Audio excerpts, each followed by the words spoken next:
And next up, we have Tim Slade. He is an international speaker, he is a award-winning learning designer, and he's just fabulous. So handing over to you now, Tim. Awesome. Thank you so much, Kath. And before I jump in, I just want to thank Kath and Kim and everybody else who's working behind the scenes who have worked so hard to bring this together. This has been one of the best conference experiences from a speaker standpoint I've had in a long time. So thank you. And thank you for anyone who's out there joining the session today. Today I'm talking about portfolios and why a portfolio, or why you should consider a portfolio to be the new version of your resume. And I love talking about this. I don't get to talk about it as frequently as I would like, but building and having a portfolio is such an important part of our industry nowadays. And we'll explore a little bit about that. What I want to do right off the bat is I want to ask a question, and you can respond via chat, and Hannah, one of our producers in the background, will read them out loud so I can hear them because I can't see them. I want to know, like, do you have a portfolio? And more importantly, what I'd love to know is, if you don't have a portfolio, why the heck not? Why don't you have a portfolio? So I'm more curious to hear from the people who don't have a portfolio, and what are some of the reasons why you haven't built one, or some of the roadblocks you ran into. So I'll give everyone a few moments to put those answers into chat, and Hannah will read them out to me. So we've got lots coming in, Tim. Awesome. Lots of yeses. Someone said sort of, lol. Yeah. I don't have a portfolio yet. Yes, but not current. Yes, but needs to be updated. Yes, but I'm not proud of it. Not interesting content. Definitely needs improvement. What else have we got? Not sure what format to use. So yeah, I'm sort of getting that people do have proposals, but they want to work on them and improve. That's what I'm getting. That's perfect. Yeah, no, thank you, Hannah. I love all those answers, and actually, I'm pleasantly surprised by the number of people who stated that they had a portfolio, but they're not proud of it or needs updating. I will tell you, and I'll talk about this later. I've had a portfolio for like 10 years, but it wasn't until the last couple of years did I give it any actual attention. And so I assume there's a lot of people who have portfolios, or they have something in progress, and they're just trying to get it to a point where they feel proud sharing it with a potential employer or client. So we'll talk about all that today. I want to talk about three things, really. First thing I want to talk about today is why you need a portfolio. For those of you who don't have a portfolio, or you have one, you've started building one, but you haven't finished it, or you're not proud of it, why is it so important for your career, regardless of whether you're a freelancer or not, why you need a portfolio? We'll explore that. I also want to explore, how do you go out about actually building your portfolio? So if you haven't built one, you're not sure where to start, we'll talk a little bit about that. And even if you do have a portfolio, we'll talk about some tips and tricks to either improving it or figuring out what you want to do with it. And then finally, and I think this is the most important thing that we're going to talk about and spend a lot of time on, is what do you actually put into your portfolio? That's the most important thing, because that's what matters. That's what people see, right?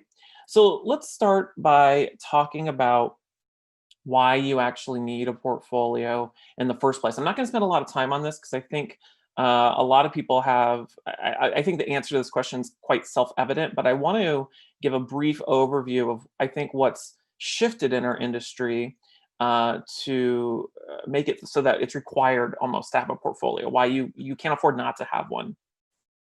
You know, there was a time when a portfolio, or having a portfolio, was really limited to people like photographers or graphic designers or architects or any other creative type.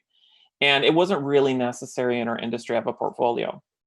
Eventually, it became the standard that if you wanted to be a freelancer in our industry, you needed to have some sort of portfolio. However, nowadays, portfolios aren't just for creative types, and they're especially not just for people who are looking to freelance or be freelancers full time. Portfolios apply no matter what it is you're looking to do in our industry, whether you want to work full time or you want to freelance. And I want to explain why. The reason why is that I think our industry has evolved over the last several years. And there's been two major shifts in our industry that I think have necessitated the need for us to all have a portfolio of some sort. The first shift is that it's become easier than ever to design and develop multimedia content. There was a time where our industry, the learning industry, was focused really on two things: instructional design and facilitation. We didn't put a lot of effort or thought or energy into development, especially e-learning development, because creating and designing e-learning, say 10, 15 years ago, required a specialized skill set, usually with specialized people who had specialized educations using specialized software. And they were usually custom programming, developing the content that we designed, right? We didn't put a lot of effort into instruction or into the actual development. That's changed. It's easier than ever now, whether you use Storyline or PowerPoint or any of the many different tools out there. You can create all sorts of interactive content without having to write a single line of code. And so because of that shift, more and more employers are expecting us to be able to do a little bit of everything, right? And employers are putting a greater focus on hiring us for the skills that we bring to them right now versus just the credentials we have on our resume. And there was a time where your education and your employment credentials were all you needed to get your foot in the door.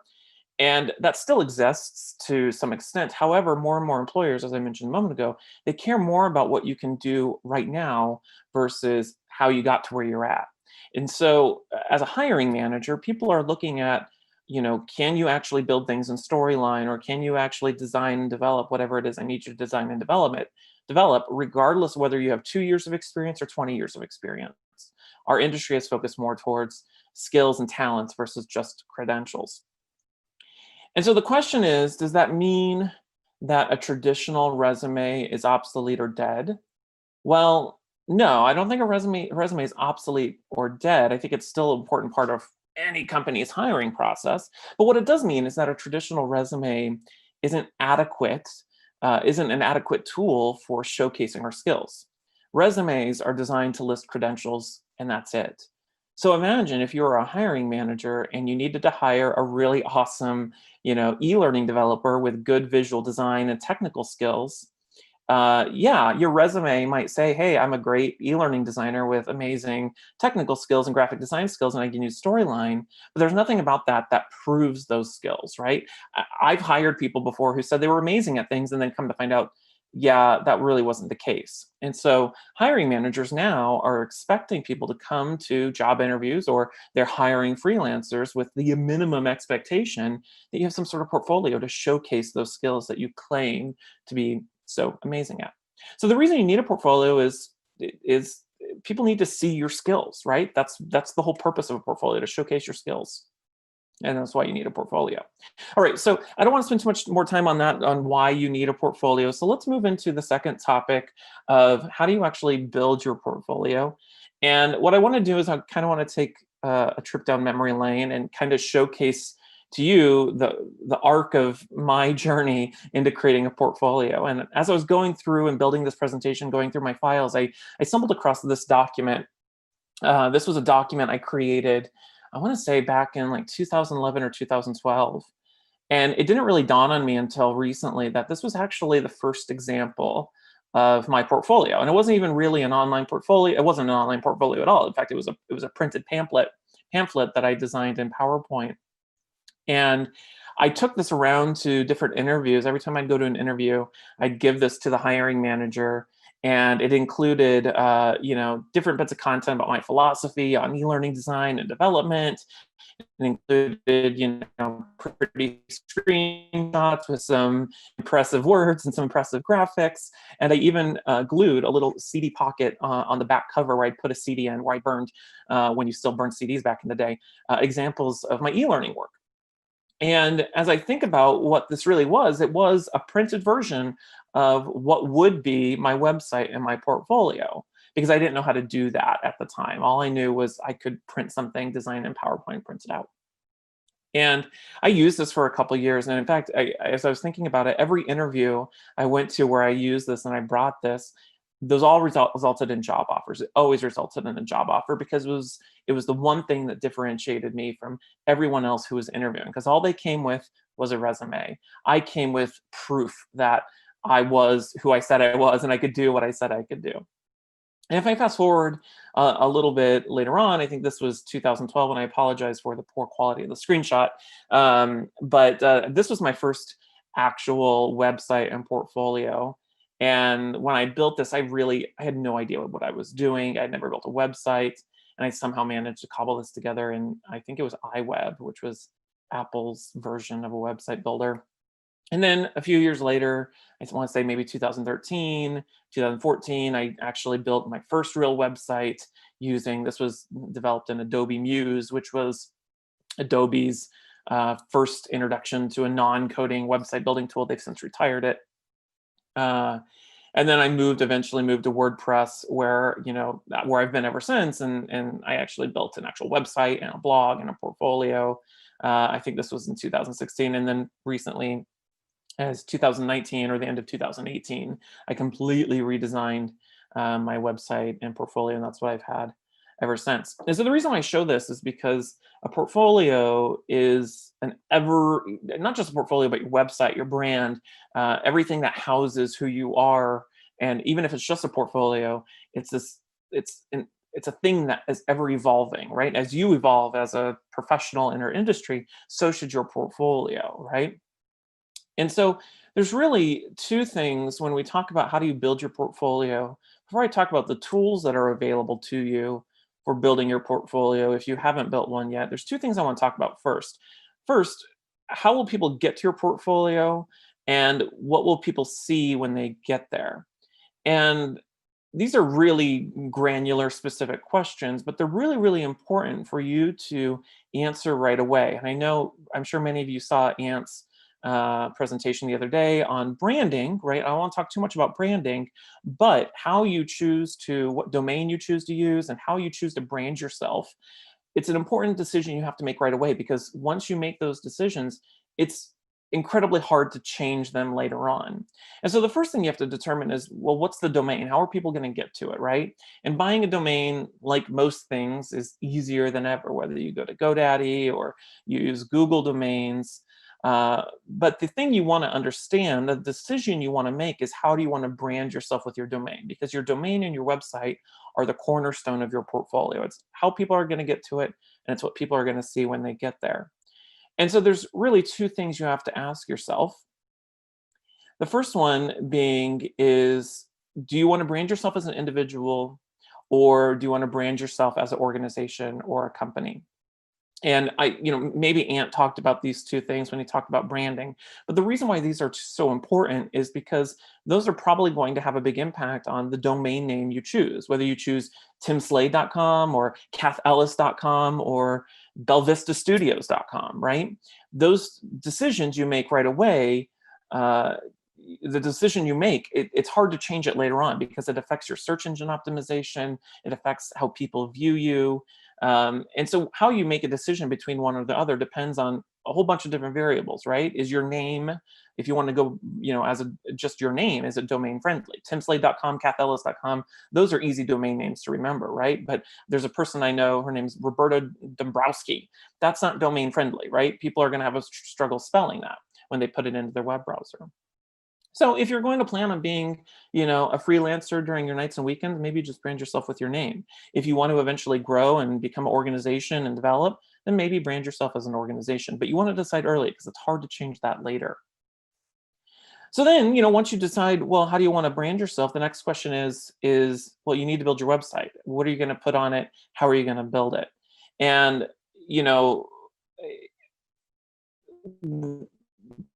I think this is where a lot of people stop when it comes to building a portfolio or wanting to build a portfolio, because it seems so overwhelming trying to figure out how to actually build your website.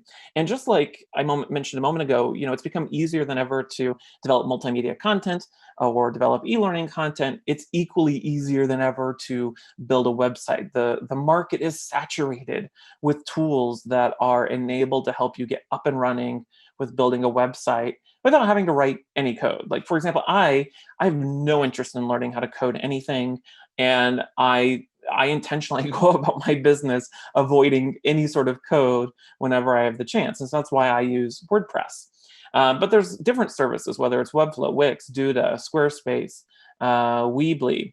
All of these services offer amazing features to build websites, portfolios with having read code. But here's the thing, they're not all created equally. And so how do you choose which one's right for you? Well, when I evaluate which website builder, you know, I wanted to use, I looked at it on really two different axes: ease of use and how much I could customize the website. And I don't know if anybody knows this. I used to work, before I started my own business, I used to work at GoDaddy. So I'm a little biased towards GoDaddy, even though I think their website builder isn't as good as some of the others. But I have the unique opportunity to play with all of these different website builders. So I understand where they kind of all fit within the landscape. And so when I look at these different tools, ease of use and customizability, if you will, they usually break down into two categories. So you have the theme-based tools. I call them theme-based. These are the Webflows, the Dudas, the WordPresses, where you can build almost whatever you want. If you can envision it, you can build it, but you might be working within a theme, right? You can customize that theme to your heart's content. Here's an example of, I believe this is Webflow. You also have Duda. Duda is kind of like this weird hybrid between WordPress and Webflow. Webflow is a far more advanced tool. I mean, you really need to know the ins and outs of how website development works. Duda is pretty simple. And so those are the what I call the theme-based tools. Down at the bottom, and I'll talk about WordPress in a moment, down at the bottom we have what I call template-based tools. These are the Squarespaces, the Wix, the Weebly's, the GoDaddies. These tools are incredibly easy to use. Like if you know how to build a Facebook page, which doesn't require any knowledge of anything besides how to use your mouse and get to Facebook, you could probably build a really basic website in Squarespace, Wix, or Weebly. They don't offer as much you can't customize them as much as you can with some of the other tools, but if you really have no idea what you're doing and you don't want to get into the technical ins and outs of building a website, these are the best tools for you. There are drawbacks though. You can't customize it as much as you want. They don't have many features as the other tools. So those are the different tools in the landscape. Now, I want to talk about WordPress real quickly. WordPress is the tool, my tool of choice. It's the one that I use for my website. I know Kath uses it and several other people use it. And the special thing about WordPress is it's both easy to use and highly customizable. So whatever template you choose to go with or theme you choose to go with, you have a lot of options for branding it and making it look however you want. It's a little bit of a steeper learning curve. It took me, a good year to really feel like I understood what I was doing on WordPress. Maybe not a year, but once you understand how WordPress thinks, it's super, super easy to use and it's scalable and it can grow with you. So then the next question is, well, what if you don't want to build an entire website? There's people out there who just want to have a portfolio, but they don't want to build an entire brand and website and blog. And that's okay too. If you just want a place where people can go find your work, there's a lot of other options out there. There's one individual in our industry. Her name is Stephanie Harnett. She's in Canada, and she built her portfolio using Storyline. And she hosts it on the web, and she has a URL that she bought, and it goes straight to this Storyline course that she has hosted. And so that was her portfolio. She since redesigned it, and now she hosts her website and portfolio in a Rise course. And for the people who are hiring her, they don't know any better that it's not a website. They just think it's a website that looks different than other websites, and it works for her and for her portfolio. And so if you already know how to use Captivate or Storyline or Rise, there's no reason you can't just build it in that tool, host it, and have a URL that directs to it, right? Because really, when you're building in Rise or Storyline, you're really just building a little website, right? Okay, so we talked about how do you build your portfolio? And the last thing I want to talk about, what's most important, I think, is what do you put into your portfolio? So let's explore that topic a little bit. When I first created my very, very first portfolio back in the day, I thought the purpose was to show all of my work. So I put everything I had into that portfolio, everything I had available to work that I had available, I put it on my portfolio. And that included everything from my desktop publishing experience to presentation design and everything in between. And what I realized is that people were contacting me to hire me for work that I didn't really want. I didn't really want to be freelancing doing desktop publishing or presentation design. I really wanted people hiring me for e-learning design. And I realized that my portfolio wasn't reflecting the skills that I wanted to be hired for. Wasn't reflecting the skills I wanted to be hired for. That's the important thing you have to understand. So how do you determine what goes in your portfolio? So when you think about what you want to put in your portfolio, there's really three there's three different angles you have to look at it from. First, the quantity. You don't need a ton of examples to showcase your skills and get hired. Like I said, for years, I had tons of examples on my portfolio. And then once I stripped them away, I for years only had like 2 or 3 examples in my portfolio. And that got me plenty hired. In fact, I used to work for a custom e-learning development company a few years ago. It was $1 million plus revenue business a year. And they only had 1 example on their portfolio. And they were churning out business like crazy. And so it's not about quantity, it's about the quality. And so that's the next thing you have to understand is what examples best showcase the best examples of your work, your skill set, right? And in my opinion, it's quality over quantity any day. If you only have 2 or 3 examples, as long as those 2 or 3 examples showcase your skills in the best light, that's all that's needed. Most clients, most potential employers are only going to click into 2 or 3 examples when they go to your portfolio anyways. And then the final thing you need to look at is your audience. So who are you trying to capture through your portfolio and your website? Who's your audience? Who do you want hiring you? And that affects your portfolio. So before we wrap up today, I want to look at a couple of different portfolio examples and showcase the different options available to you in designing and building your portfolio. And then maybe we'll have some time here at the end for a few questions. So the first portfolio I want to highlight is from a gentleman. He lives in Florida here in the States. His name is Devlin Peck. You can go to his website, devlinpeck.com. And I really love his portfolio. I was just looking at it the other day as I was taking these screenshots. And so the first thing I'll point out is, with Devlin's, his portfolio is really, really simple. It's almost like a series of blog posts. That's how he treats his portfolio. It's a series of articles and blog posts. It's not complicated. It's a simple layout. And of course, if we jump into his portfolio, one of the common themes you'll see between his portfolio, I'll showcase my portfolio, and then I'm also going to show Kath's portfolio, are these realistic mock-ups. And you see a lot of these are becoming more and more popular nowadays as the market gets flooded with how easy it is to create these. But realistic mock-ups are these really awesome little Photoshop files where you can drag and drop a screenshot and it'll put it on this image of an iPad or a computer, and it just brings your content to life. Like it shows your audience kind of the lived experience of your course, if you will, and they just make your content pop. So you'll see that as a common theme throughout all of the portfolio examples I'll show you. And then the other thing that Devlin does that I really like about his portfolio is he presents each portfolio as sort of like a mini case study. So he explains his process, his design and development, what was the problem he was trying to solve. And it's almost like an article within itself, a case study article, if you will, which keeps it simple, and it's something that's easily shareable and probably searchable on the internet for people to access. So that's Devlin's portfolio. The next portfolio I want to show is Kath Ellis's. This is, even if Kath wasn't running this conference, I would show Kath Ellis's portfolio because I think she's an awesome portfolio. So I'm not being biased here. I just really like Kath Ellis's portfolio.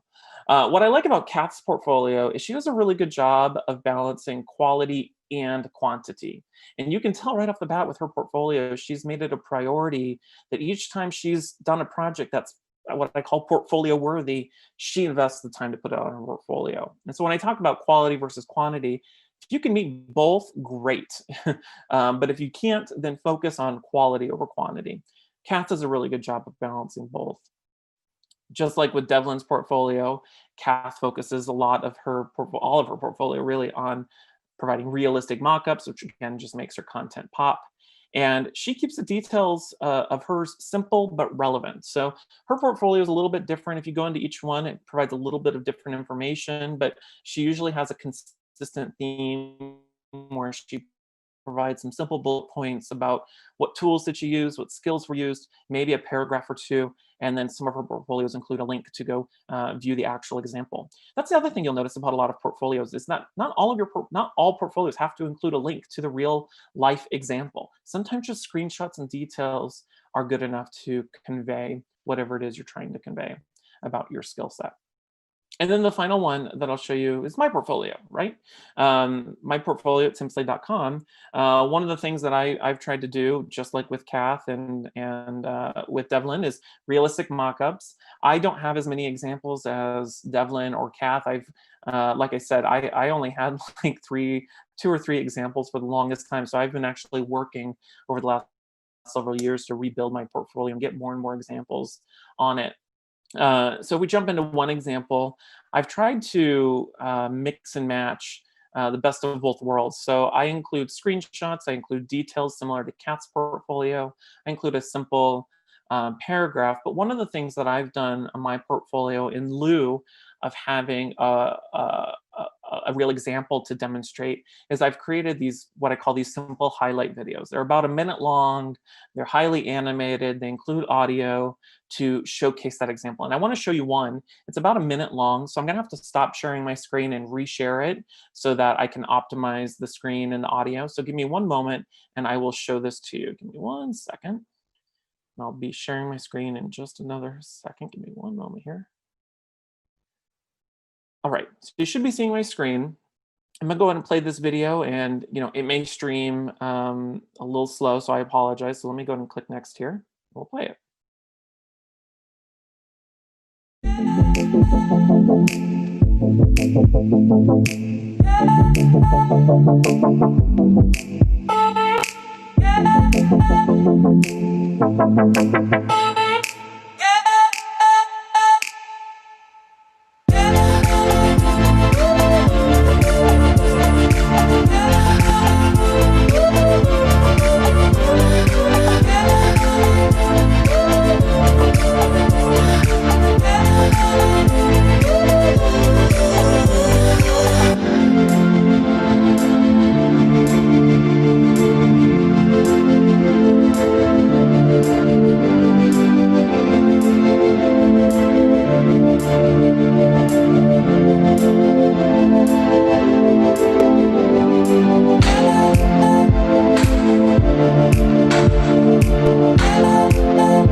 I'm going to stop sharing and reshare again so I could turn off the optimize video setting. Give me 1 second, I'll go back.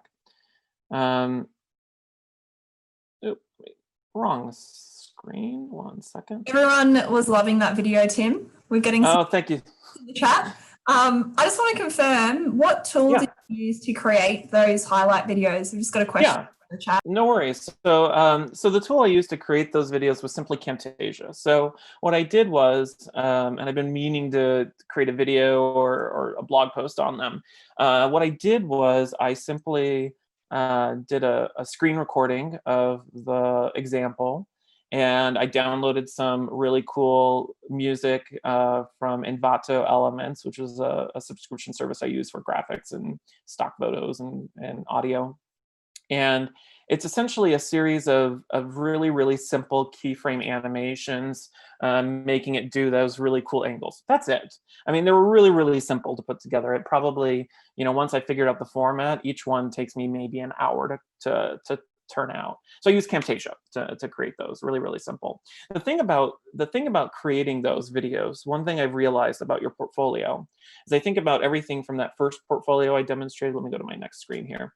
Everything about that first example of that printed portfolio to my current portfolio with the videos and the mock-ups is you realize that you find opportunities to showcase your skills beyond just the portfolio example. So for example, the printed portfolio I showed you earlier, it demonstrated my graphic design, my layout skills without even being anything about e-learning. It demonstrated my skills there. My current portfolio, those videos demonstrate my ability to create animated video and sync audio and do all these things. Okay, so what if you don't have or you can't share examples of your work, which is a common issue a lot of people run into. So two things I want to point out. First one is ask. Just ask your employer, ask your client, can I share an example of this on my portfolio? One of the things that I do is I make it a standard practice that in any agreement or contract I have for any project, I stipulate that I can use their logo and an example minus any proprietary information in my portfolio. And I've never had a client have an issue with that. And so it never hurts to just ask. And maybe you have to go back and forth and negotiate on what you can and cannot share. Maybe you have to strip out some sensitive information or whatever the case might be. And then the final thing that you should do, if you still can't share those examples that you have, create your own. My first portfolio, there was 2 examples out of the 3 examples that I had. 2 of them were completely made up examples. First one was a course on how to cook a turkey. I won't go into the story behind this, how I came about creating this, but I created this one random weekend, and I ended up winning an award at Demo Fest, which is a competition that's done here at a DevLearn conference by the Learning Guild. So create your own examples, pick a topic, design some content, and build a course. If you do have the ability to strip out some information, take the course from the client, the employer, strip out whatever you have to, and put in fake information. So for example, this was a course I created for PetSmart, which is a retailer here in the States. And I wasn't able to share the information, but they didn't mind if I shared the graphics, the look and feel of the course. So I just stripped out the content and replaced it with my own dummy content. And those are just as good as any other real life portfolio example, again, because employers are looking to hire for your skills, not just your credentials. So it doesn't really matter if it's real or not, right? All right, so as we wrap up and we have a few minutes for questions, I want to recap what we talked about today. So why do you need a portfolio? Well, you need a portfolio because people need to see your skills. People are hiring for your skill set. And so portfolio helps demonstrate that much more effectively than a resume ever will. How to build your portfolio: pick a domain, pick a website builder, and think about how those are going to, whatever domain you choose, whatever website builder you choose, pick something that's going to grow with you in the long term, because those are hard to change later on. And then finally, build your portfolio to showcase your skills and what you want to be hired for. Those are the most important things. And even if you have to create your own examples, that's totally fine, as long as it's showcasing your skills. All right, so I apologize, we had a little bit of an internet issue. That's my presentation. So I'm going to stick around for some questions for how much ever time we have left. I don't know how much time we have left. So Hannah, what questions do we have, if any? Right, so we've got around 5 minutes for questions, so I'll run through them now. We have a question from Karen. So she has asked, how do you keep your portfolio from looking outdated with both technology and design trends changing so quickly? Yeah, that's a great question, Karen. I mean, like I said earlier, a portfolio is ever evolving. And so you always want to take a moment and look at your portfolio and go, is this still relevant? Does it look good? I mean, you're absolutely right that if I were to put in, or if you were to put in examples from 2005, it might look like it's from 2005 and won't look relevant. So having a portfolio, part of the onus is on us is maintaining that portfolio. And so one of the things you can do, an easy thing you can do, is use those mock-ups. Go to Google and search like computer mock-up. There's services and tools out there where you can put screenshots into a mock-up and it'll look like the images I showed you. That's a really easy, low-hanging fruit way to make it look more relevant. Great. We've got another question here from Karen as well. She would like to know, what do you do if your domain or brand is multi-dimensional? So for example, she has her own personal website information about digital inclusion and education, but she still needs to add a learning designer portion to the site. Should she separate these two into two different sites? I mean, it's totally up to you. It's a personal, professional decision you have to make. I, for a long time, and I'm still debating whether or not I want my business and everything about me to be timslade.com, or if I want to change it to a business domain. I think whatever you do, make a decision that's easiest for people to get to it and find it. So the expression I always use is it has to be searchable and shareable. So if it becomes a page on your existing website, great. But the thing I would evaluate yourself is, does your existing website reflect the work you want to be hired for that you're showcasing in your portfolio? If your portfolio is, has nothing to do with, or your website has nothing to do with what you'd be showcasing in your portfolio, then maybe you want to consider doing something separate. Great. We've got another question from Ashanti. Should you have a portfolio if you are new and your skills are not that developed? Sometimes I worry that the quality of my samples are really embarrassing, but it is the best I know how to do at this point. Yeah, I think you should start a portfolio regardless of where you're at in your career. We're always going to be, the harshest critics of our own work. And so what I would avoid, I guess what I would tell you not to do is don't sit there waiting until your skills are good enough. You will never think your skills are good enough. I don't think my skills are good enough. And that's just the nature of us being human beings with imposter syndrome. So even if you're starting with some basic examples, put them out there and update them as your skills grow, because you will never feel good enough with your skills. We also have a question from Chris. He has said one challenge from a hiring perspective when looking at portfolios is what parts did this specific person work on and which were done by others? Would you suggest adding the role you played in the pieces on your portfolio? Yeah, I think it's incredibly important that you're super honest about what you did and how you contributed to the project. Even if you didn't design the slides or the graphics, that's okay. You can put it on your portfolio. Just make it really, really clear that maybe you purchased the graphics or maybe somebody else did. I have been in situations where I've hired people who had amazing portfolio examples, but come to find out they used a template that they purchased and their design skills weren't as good as what they demonstrated on their website. So I always err on the caution of being extremely honest. So whether it's the text you put with your portfolio or however you communicate that, I would say, be honest. Awesome. We also have a question from Nina. She has said, what are some avenues for us to share our portfolios to get feedback on how they can be improved? Great question. I mean, you can put them on, just put it on LinkedIn and put a post out to people with some relevant hashtags, e-learning or instructional design, and put it out there for people to take a look at and give you feedback. The Articulate e-learning Heroes community is a great place to share it with other people in the industry. Never be afraid to reach out to somebody that you look up to and say, hey, would you give me feedback? I get those requests all the time. So, whether it's Twitter or LinkedIn or an online community, just don't be afraid to put it out there. Great. Thank you, Tim. We have run out of time, but we're getting lots of thank yous from the audience. We're really grateful for your session. It's so practical and something that I think is very important for all of us in our role. So thank you so much for your time and for being at the Learning Conference. It was great to have you. Thank you so much. Have a great week, everybody.